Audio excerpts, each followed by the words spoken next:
I am back. I know I'm trying to get back up to speed, guys, trying to get at least a couple of videos out per week. It's not like I'm running out of content or something like that. I wanted to talk to you about a couple of things you want to do just to prepare yourself for the upcoming Jeju Island, also with Thomas Andre coming around as well. Let's kick things off very simple. The first thing you need to do immediately is go to the content creator program and support your boy. These promos, man. The second thing you want to do is you go to the Beru update from Solo Leveling Arise and you want to pre-register for this event. We are getting a lot of goodies. We're getting raid up tickets, we're getting Sungjin Woo weapons, we're getting a skin, and then we get a hidden reward. So make sure to pre-register right now so we can easily hit over 1 million pre-registrations, which should be easy in theory. So do it now, that everybody benefits from it. Now for the third thing you want to do when it comes to preparing yourself correctly is now we got the loyalty event, which you get from, I think, where was it again? For example, from the Armor 2 challenge. So only by obtaining gloves and boots you are getting points. This means what you want to do is when it comes to the encore missions, the only thing you want to do is the left one. In this case, we got Hasaka going on this time. So you want to focus on this one. Just neglect the helmets and chests because you don't get anything from here. Focus solely on this one to max out your loyalty points. This is how you get through these phases. You want to go through all these phases. The absolute bare minimum where you want to get to is to 1545 points. We had that event a while back. It wasn't too difficult to reach that point. Make sure you focus on that. Now when it comes to the right choices, so we are getting one SSR character of our liking plus 2 SSR weapons, and looking at what we're getting here, it's Dark and Wind. The obvious choices are Charlotte and Murray. Those are the modern obvious choices. Depending on what your roster offers, I don't want to focus on getting your Murray to A5, or you want to focus on getting your Charlotte to A5. Those two are your main priorities. If they are looking good, then maybe you want to get a Harper because you don't have Harper, or you only have maybe a A0, A1 Harper, and you want to push it just one extra bit just to push Harper's capabilities or her break effectiveness. And outside of that, you might want to look into an extra copy of your Hansemi if she's not properly advanced. And Wuchenchul, I think everybody should have at least A3 or something going on. I wouldn't prioritize like these type of characters too much. Like if, for example, Han, only if you already advanced your Charlotte and your Murray to A5, and maybe let's say the next advancement for your Han, for example, is something special like you get her to A3 or A5 or something like that, right? But besides that, I probably would focus only on these two characters, maybe with Harper, as I just said. And then further on, you can get dupes. For me personally, letting you know, my choice will be Charlotte, even though, for example, my silver is only A2, I think, but who cares about silver? Let's be honest at this point. I want to get my Charlotte to A10. She's currently A5, so having an extra copy is good for me. Now, when it comes to the weapons here, overall, for all these SSR characters, we're getting 2 weapons. Now, same thing. You kind of want to focus on what you really need. And I would say if you don't have Charlotte and Murray's weapon A5 yet, focus on that. And let's just assume you have maybe the main priorities are A5 already. You don't have, let's say, Lim's bow or Bora's bow. It doesn't really matter too much. But let's say you have these weapons from the most used characters A5. You could, for example, what you could do is, let's say you didn't focus on Wuchenchul's weapon, you could theoretically get 2 copies of Wuchenchul to get his weapon to A5, because if you combine him together with your Murray, you just make your Murray stronger. But outside of that, also very simple and very safe is just going straight up for copies for either your Murray or your Charlotte, just to boost that weapon straight up to A10. More CP, more power, more firepower to your characters. This is the safest bet. You want to focus on getting your main DPS weapons for your MaTeIRiA and Charlotte to A10. MaTeIRiA is a higher priority than Charlotte, but obviously if you have like a very low advancement MaTeIRiA and you have a high advancement Charlotte, you want to go more for Charlotte than the other way. But yeah, those are the general tips. I would highly focus on the DPS weapons first. Just ignore the rest, to be honest, not that important at all. Just focus on the main stuff and then move on. Now, next up, very important thing is the crafting event, guys. It is back. It is the most... It's legitimately probably the best event, let's be honest, the best event in solo leveling Arise. Making sure you are getting the piece you are looking for. My opinion, there are only two choices in general, and it is either you go Curse or you go Expert Beast. Only one or the other, the rest does not matter whatsoever. If I give you my personal opinion, so with the last couple of events, I heavily focused on Curse.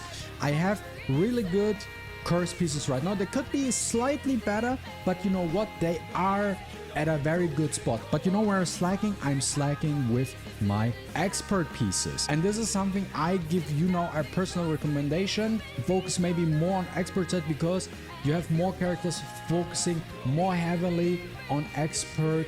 We have MaTeIRiA, we have Alicia, we have Bora, we have Jeju, we have Cha. There are a lot of characters where you need the proper expert set. Now, when we look at the expert set, what you want to focus on first, I'm giving you a personal tip of mine is you want to look at the bracelets. Why do you want to look at the bracelets? It's very simple. The bracelets have elemental damage.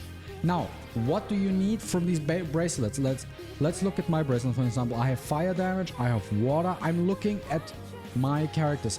I'm looking at MaTeIRiA, I'm looking at Cha, and I'm looking at Alicia. Alicia not that meta relevant currently, but I'm looking at the corresponding elements, right, for my DPS units. And maybe also for my dark units, not necessarily for Charlotte, but maybe for Bora and other things, and also for my Jeju. Now, looking at the stuff I have right now, if you are struggling with the elemental slot, focus heavily on that. Let's say what I want to do is, because I saw wind is exceptionally bad for me, I want to show it for you guys. I'm choosing expert right now, and I do want to go with the bracelet piece. I want to choose wind because I saw I only have like a +1 roll into attack percentage, and I know for a fact my MaTeIRiA's attack is not that great, so I want to improve on that, and I do want to have a great wind elemental piece for her. Now what I want to do is I want to roll. I see, okay, what did I get? Nothing too crazy. And what I'm looking for in this piece is I want to have attack percentage, additional attack, damage increase, and crit damage. Those four. This is what I'm looking for. Now I'm locking. Actually, it doesn't matter. I keep re-rolling. What is my currency I have here?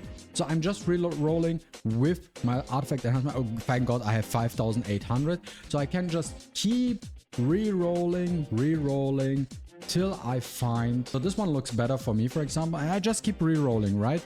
Till I get the piece I'm looking for. And you know what? I will cut forward to when I stop. Okay, back here, I did a lot of re-rolls. After I spent roughly 1,000 artifact chips, I got these 4 rolls. I got attack percentage, additional attack, defense penetration, and damage increase. That is as good as it can get. Personally, I would have preferred having crit damage over defense penetration, but you know what? This is good enough for me. This is what I will choose. I also rolled 500 more to see if I can replace just the defense penetration for the extra crit damage. Couldn't find it, and I want to save it because there are no more pieces to come, right? But one important thing when it comes to the artifact crafting event, guys, do not settle with 3 out of 4 good stats. Like if you have 3 good stats and 1 bad stat, do not craft. And I'm being that honest here, do not craft. It has to be 4 perfect substats for your hunters or Jinwoo to make it worthwhile. Do not settle with 3 out of 4, because I can tell you 90% of the time, if you settle with that, what will happen? Now you upgrade that piece to +20, and you know what happened? That stat you don't want to have at all gets at least 2 rolls. And now this entire piece you're crafting was complete waste of your time and your resources because you potentially destroyed your future-proof piece for a certain element, right? So always make sure 4 is what you want to go for. So I opt with this piece and I want to craft this one because I do not have a piece like this for my MaTeIRiA. And I'm very happy with that one. Now this is the result of the piece I just crafted. I got 2 rolls into additional attack, 1 roll in depth penetration, 1 roll into damage increase. It's decent personally. For me to have a perfect piece, I would have liked to get the last roll into my attack percentage. Would help out my MaTeIRiA more because in that sense I have only now a +2 roll, but I have like double attack. It does help out. I wish I had 1 more roll into attack. So I am fine, but I'm not that happy. But still, it is a very good piece and overall an improvement to my MaTeIRiA when it comes to her stats. Last but not least, what I want to share with you guys today is the Shadow Army. Save up as many of your traces of shadows as possible. Baru, guys, Baru is coming to the game. Make sure to stockpile everything because I feel like this guy will legitimately change the way shadows will work. Also, I saw a leak that we will be able to upgrade the skills or one of the skills of our shadows and then use them in combat. I didn't look too far into it, I just heard about it. We will get a new resource scrolls where we can upgrade our shadows. I will look into it once we get that new feature, but make sure currently to stockpile all your shadow resources. It will be very, very important.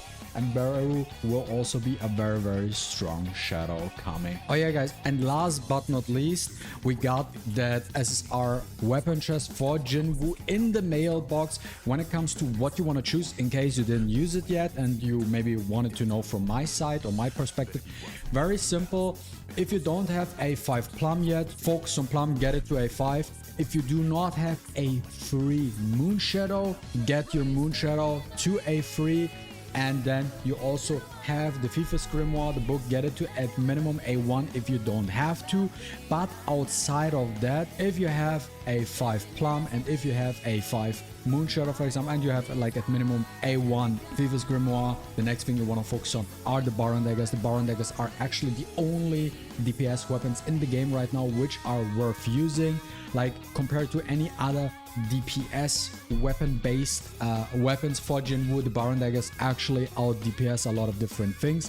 When wind, it has an advantage over anything else. That's for the choices around here, guys. If you enjoyed watching this video, don't forget to leave a like and a comment down below. I really appreciate it, and see you with the next one. Deuces.